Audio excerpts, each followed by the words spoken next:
Good day, Tamers. Welcome back to some more fun with me, Agita Swiftly. And I just want to go over the new memory boost that we got, I think, information on last week or possibly the week before that. And it's been something I want to talk about for a little bit because these are really interesting cards for what they're going to do for us.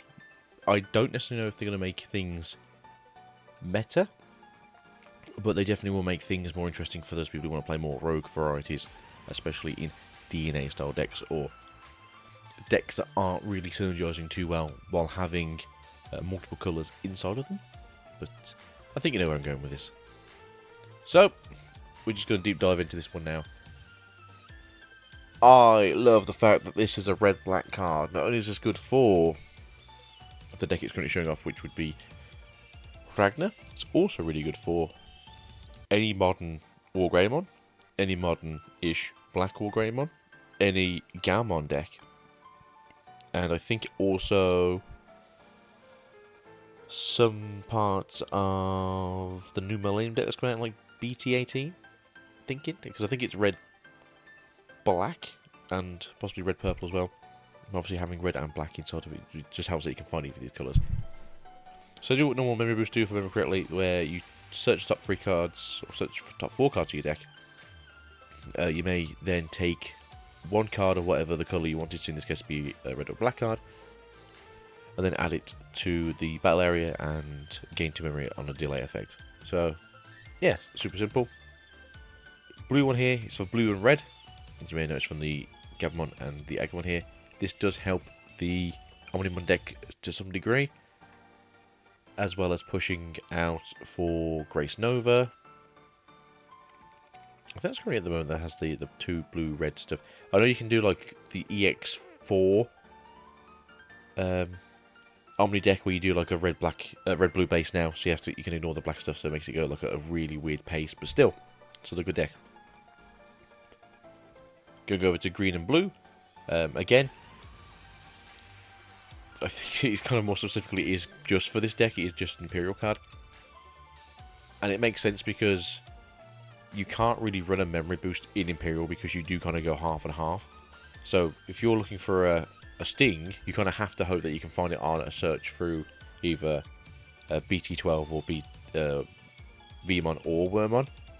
But at least now you can add like 2 of these to your deck and go like, sorry, you know, spend a free memory, pass the turn over to my opponent, give them like 1 or whatever, and then you know you've done a search and you got 2 memory waiting for the next turn. So more increased placing off, especially if it's like early game or like first turn. I do believe these are also ignore the colour requirements if you have the opposite colour. So obviously this is green, but if you've got a blue you can ignore the colour requirements.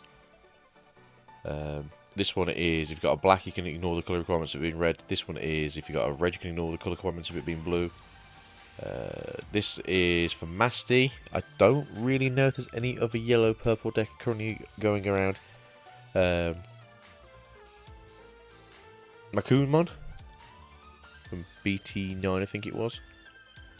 Questioning myself now. Might be BT10.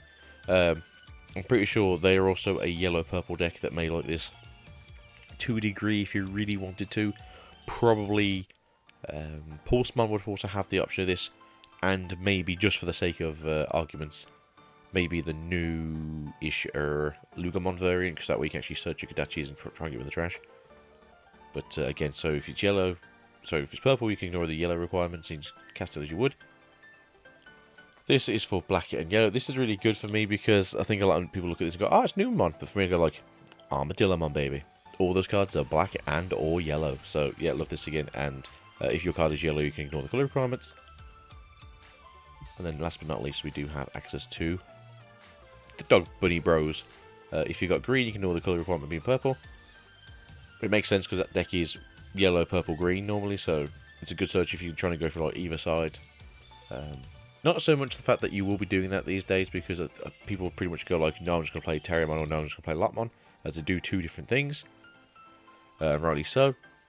But I do think it's a good thing that Bandai did release these and go, hey, look, we're going to try and get something more interesting in there. We're going to try and do something more entertaining for you. But I don't think there's a green-purple DNA deck. He questions himself now. There is a yellow one. There is a yellow-purple. There is a blue-green. there is a blue-red, and there is a red-black one.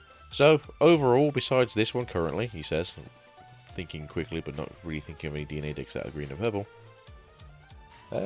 it could be a thing in the future, to be fair. I know technically you played like the green base / purple base with Ripple now, so you do like all the